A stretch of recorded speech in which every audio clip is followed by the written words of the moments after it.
Bonjour à tous, c'est Nicolas Vital de trading-automatique.fr et directeur d'Alpha Novae.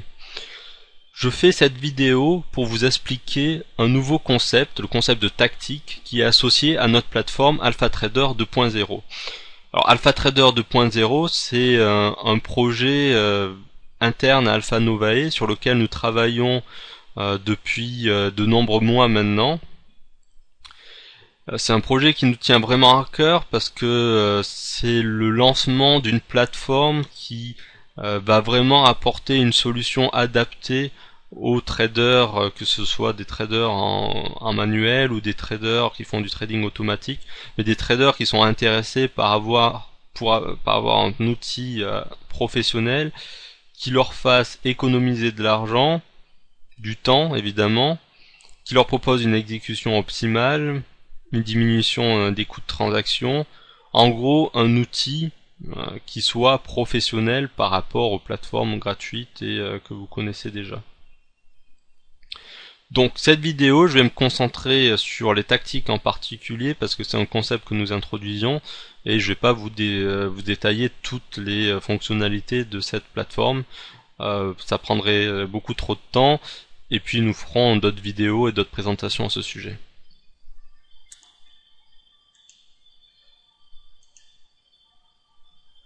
Donc, vous avez compris, je pense, la différence, vous la connaissez en tout cas, la différence entre ce qu'on appelle une stratégie et une tactique, au moins en termes elliptaires. La stratégie, c'est la vision globale. En trading, c'est c'est le plan que vous avez mis au point et qui vous dit quand est-ce que vous devez prendre position dans les marchés, quand est-ce qu'il faut acheter, quand est-ce qu'il faut vendre. Les règles de base de money management. En fait, c'est vraiment l'idée de votre stratégie, l'idée sur laquelle vous travaillez pour pouvoir vraiment gagner de l'argent. Mais comme l'a expliqué Sun Tzu, alors Sun Tzu, lui, sa spécialité, c'était plutôt l'art de la guerre, en 500 avant Jésus-Christ. Mais même à l'époque, Sun Tzu expliquait qu'une stratégie sans tactique, c'est le chemin le plus lent vers la victoire. Pourquoi? Parce que ce soit en trading ou à la guerre, d'ailleurs beaucoup comparent le trading à la guerre et les marchés comme le champ de bataille, que ça soit en trading ou à la guerre, il y a une différence d'abord entre la pure théorie et la pratique. Et une stratégie, c'est bien. Par contre, pouvoir la mettre en application et savoir la mettre en application de manière optimale, c'est nécessaire. C'est ce qui fait la différence généralement entre un bon général,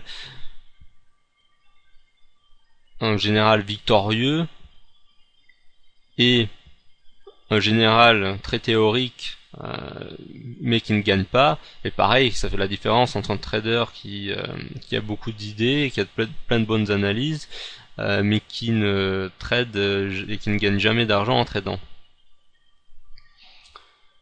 Donc je vais arrêter avec les concepts un petit peu abstraits. Pour nous, une tactique, donc c'est quelque chose de local, c'est la mise en application de la stratégie. Alors ça va être quoi? Ça va être ce qui concerne l'ouverture du trade, le moment d'ouverture, quand est-ce exactement que je dois passer le trade, d'une part, et comment je dois le passer. Est-ce que ça doit être un ordre market, un ordre limite, ou est-ce que je dois mettre le prix de limite ou le prix stop si on passe par des pending orders? Est-ce que je dois découper mon ordre? Est-ce que je dois attendre quelques secondes? Est-ce que je dois y aller maintenant? Tout ça, ce sont des tactiques. Pareil pour la sortie. Est-ce que je mets un stop loss? Est-ce que je mets un trailing stop? Est-ce que je trail une moyenne mobile? Tout ça, évidemment, ça se duplique à l'infini. Mais vous avez bien compris le concept de tactique. Alors pourquoi nous avons séparé ce concept de tactique avec le concept de stratégie? Alors bien sûr, comme dans AlphaTrader, comme dans toutes les plateformes, que ce soit MetaTrader, Multichart, NinjaTrader, nous avons le concept de stratégie. Ce concept de stratégie, il s'appelle Expert Advisor dans MT4 et c'est donc un automate de trading qui va pouvoir passer des ordres et faire tout ce que vous souhaitez. Donc ceci existe évidemment sur AlphaTrader. Ce que nous avons ajouté, vous avez compris, c'est le concept de tactique. Alors qu'est-ce qu'une tactique? Une tactique, c'est un algorithme que l'on attache à l'objet de trade.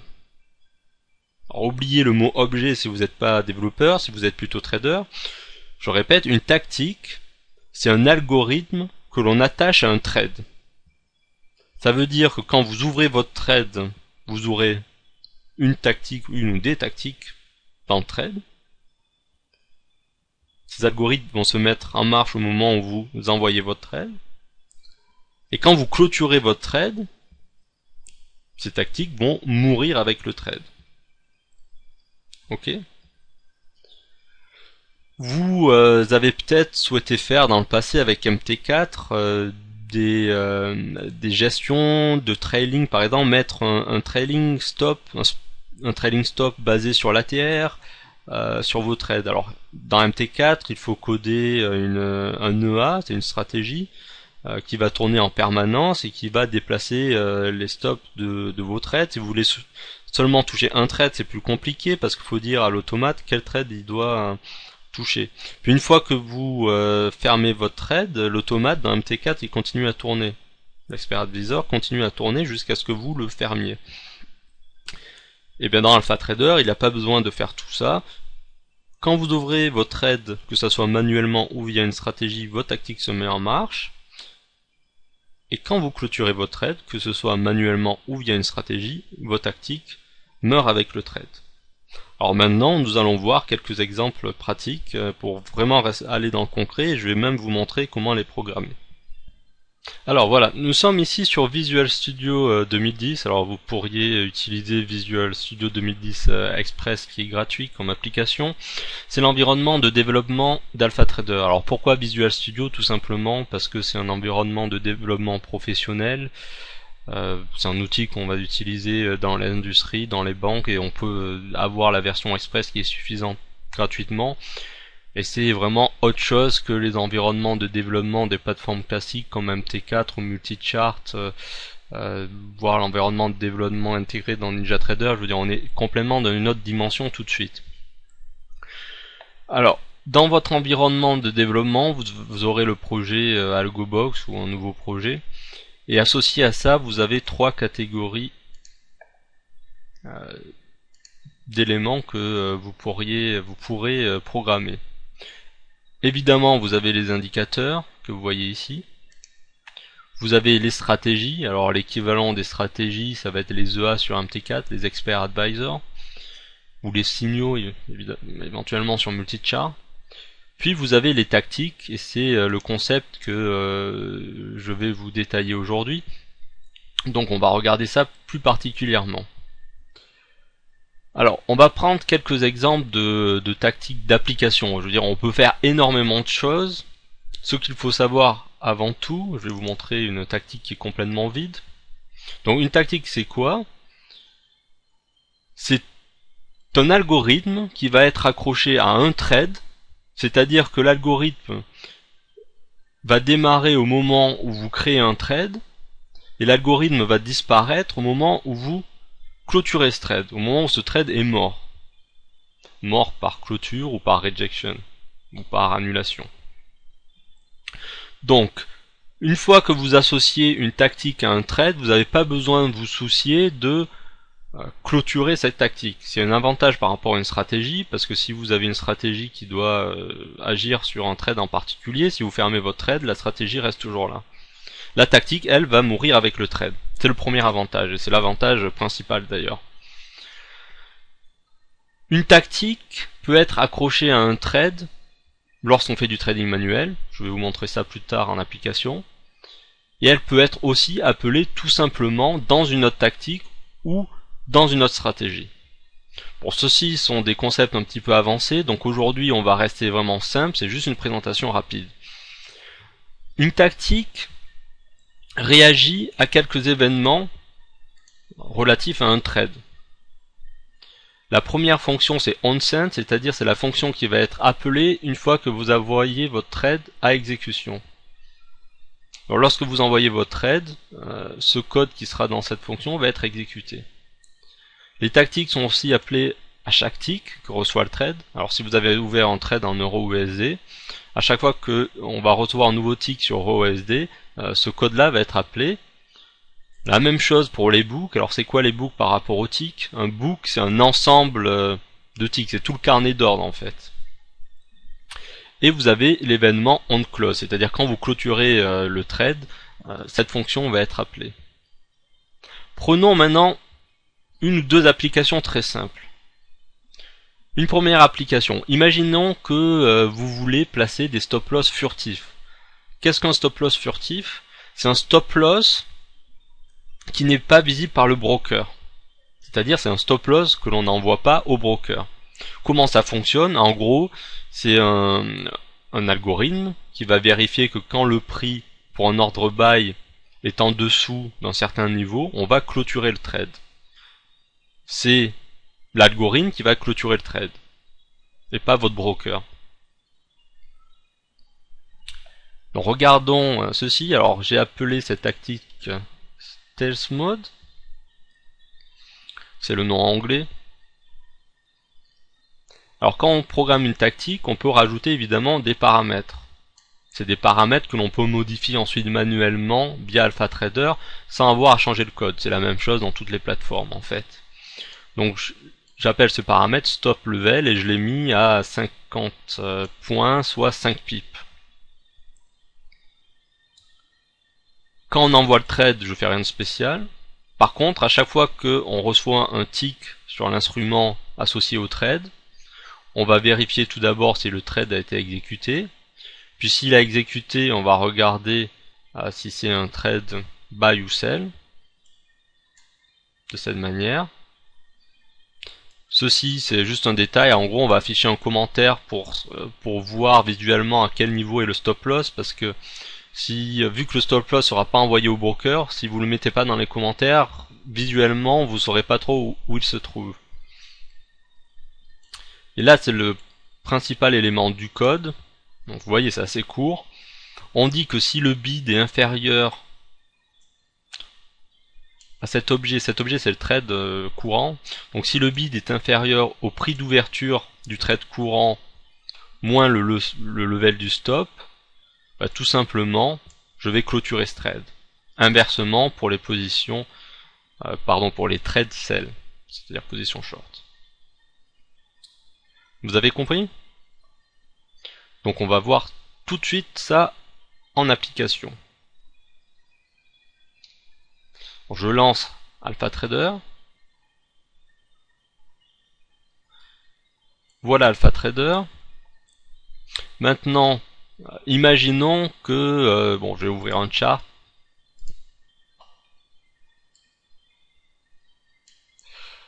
Par les flèches, on voit les trades que j'ai pu ouvrir dans le passé. Je vais me mettre en barre de 20 ticks.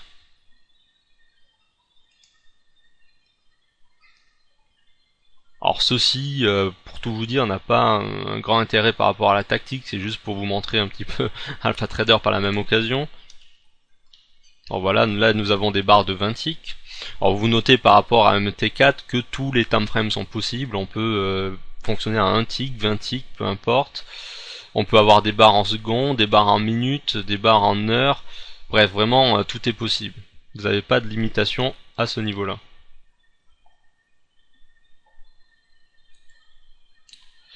Donc maintenant, je veux passer un trade, c'est bien le but. Donc j'ouvre mon scalper de trade. Je me connecte à EURUSD. Alors pour information, les marchés sont pas énormément actifs maintenant. Et les spreads un peu plus élevés que la moyenne parce que au moment où j'enregistre cette vidéo, c'est vendredi et il est quasiment 9h30 du soir. Donc si je veux rajouter une tactique à un trade, comment je fais? J'ouvre mes ensembles de tactiques, je choisis la tactique que je veux rajouter. Alors cette fois-ci ça sera le stop loss furtif. Je laisse 5 pips par défaut. Hop, voilà, la tactique est ajoutée. Maintenant, alors ça c'est pas obligatoire, mais pour vous montrer, j'ouvre le blotter où l'on peut voir tous les trades ouverts. Et là, j'ouvre un trade. Vous voyez, le trade a été ouvert immédiatement. Il n'y a pas de stop loss associé. Par contre, dans le commentaire, si j'agrandis un petit peu, vous pouvez voir le niveau du stop loss furtif qui correspond au prix d'ouverture moins 5 pips, c'est-à-dire 50 points.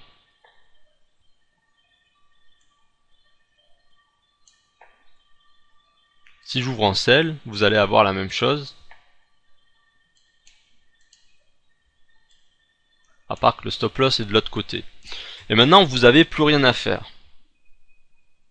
Il suffit d'attendre et l'algorithme clôturera automatiquement le trade si le stop loss est touché.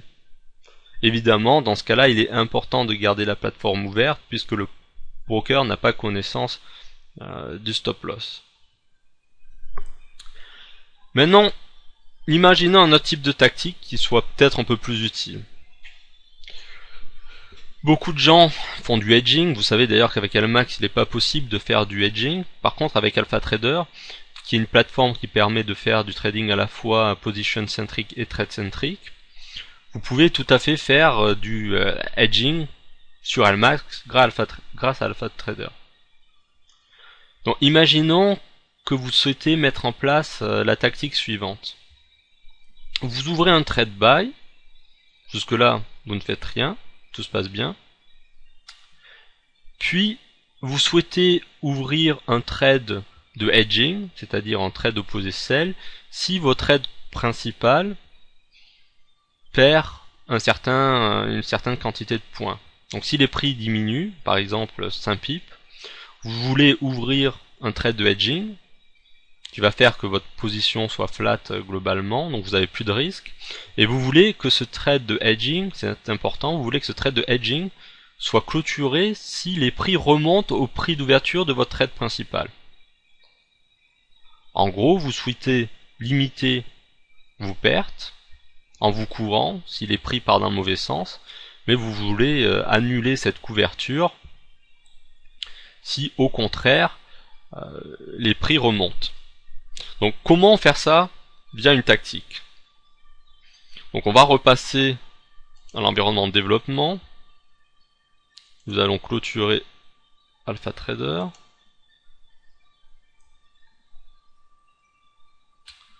Voyons la tactique hedging.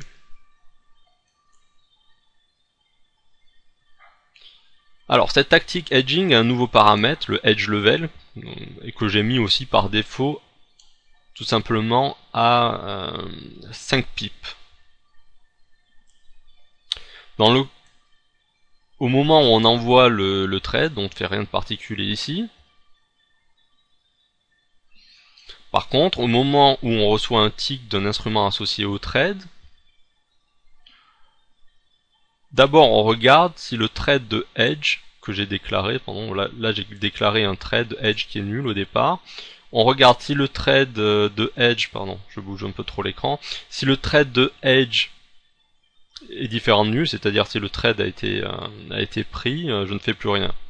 Si le trade de hedge n'existe pas encore, je regarde si c'est un buy ou un sell. Si c'est un trade buy, je regarde si le bid est inférieur au prix d'ouverture moins le level de hedge. Si c'est le cas, je crée un trade de hedge sur le même symbole avec une taille opposée, c'est-à-dire je fais un sell. Si c'était un buy, je fais un sell. Je mets un commentaire pour dire que c'est le trade de hedge. Puis je place le stop loss sur le prix d'ouverture du trade principal. Owner trade, c'est vraiment un mot qui est réservé au trade principal. C'est le trade sur lequel on a associé la tactique. Inversement dans le cas du sell. Petite particularité cette fois-ci, si je clôture mon trade principal, je veux aussi clôturer le trade de hedge. Donc il suffit sur l'événement onClose de le clôturer comme ça. Voyons donc ceci en application. Je relance AlphaTrader.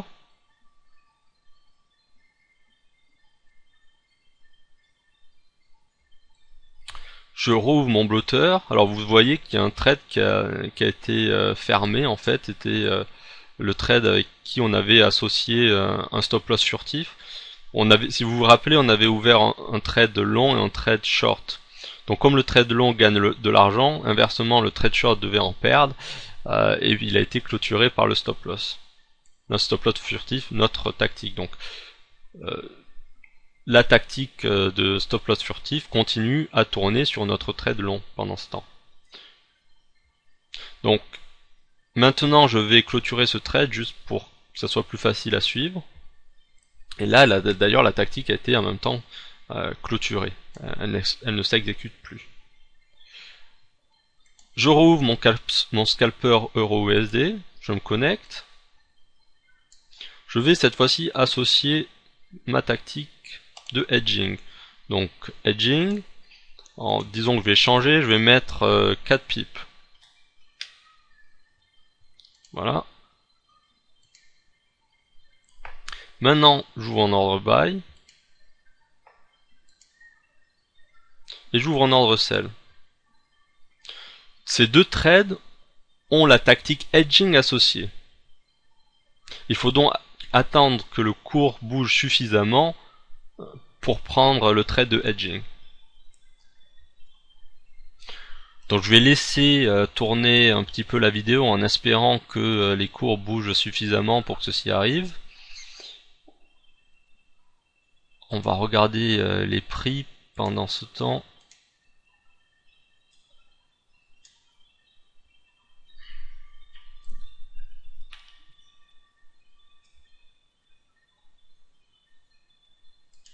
Mettons-nous en tick. Voilà, vous voyez le graphe antique.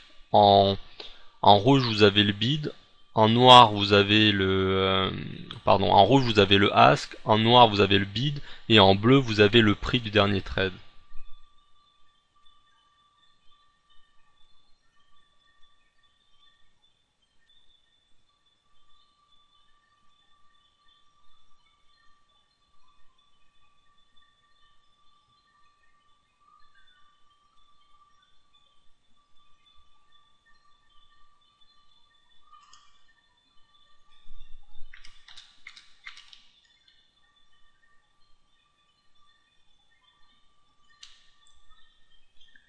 Voilà, alors le temps est un petit peu passé, j'ai coupé la vidéo pour pas vous faire attendre trop longtemps, mais vous pouvez voir que le trade a juste été pris avec le stop loss qui correspond au prix d'ouverture du trade principal. Maintenant, rappelez-vous, on a dit que si je clôture mon trade principal, je dois aussi clôturer mon ordre de hedging. Donc faisons l'expérience.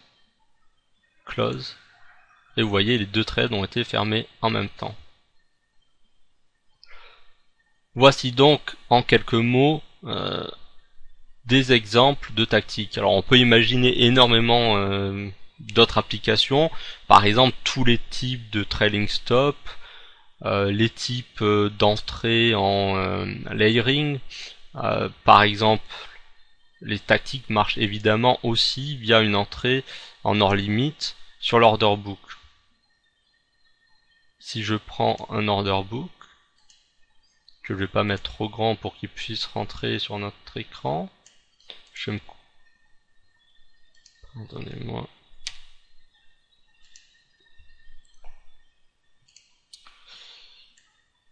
Voici mon ordre book euro-USD. Maintenant, je vais prendre ma tactique. Donc, mettons que je vais faire un layering. Un layering, qu'est-ce que ça va faire? C'est que ça va mettre un escalier d'ordre limit buy, si je prends un ordre buy évidemment, un ordre limit sell si je prends un ordre sell. Tout ça pour profiter d'un marché sans trop de tendance. Là j'ai dit que je vais prendre 5 trades, donc je vais découper mon trade principal en 5 levels. Bon. Il faut avant tout se connecter à EURUSD, alors là les marchés sont pas très dynamiques, vu qu'il est tard. Donc si je vais dire que je prends un 5 lots. Si je prends un ordre limite, vous pouvez voir mes 5 trades qui ont été rentrés, 5 trades limite, chacun de 1 lot. Pareil je peux faire pareil pour le sell limite. Et là, ce que vous pouvez voir aussi, c'est important, vu que c'est un layering, en fait, dans le layering, on fait deux choses. On coupe les ordres en 5 ordres limites, et en même temps, on va suivre, comme un trailing, on va suivre les prix. Cette action, comme vous pouvez voir ici, de suivi, c'est en fait un pegging. Le pegging, c'est une autre tactique. Alors comment faire du layering? En fait, on peut décomposer le layering entre l'action de découper notre limite en 5 morceaux, puis d'associer un pegging à chacun des ordres. Donc ça, c'est tout à fait possible via nos tactiques. Donc si je clôture ça, je peux vous montrer... Bon non, on va le laisser tourner. En fait, je peux vous montrer directement le code. Donc tout d'abord, on a le pegging. Pegging, c'est un ordre limite auquel on va faire un trailing du prix.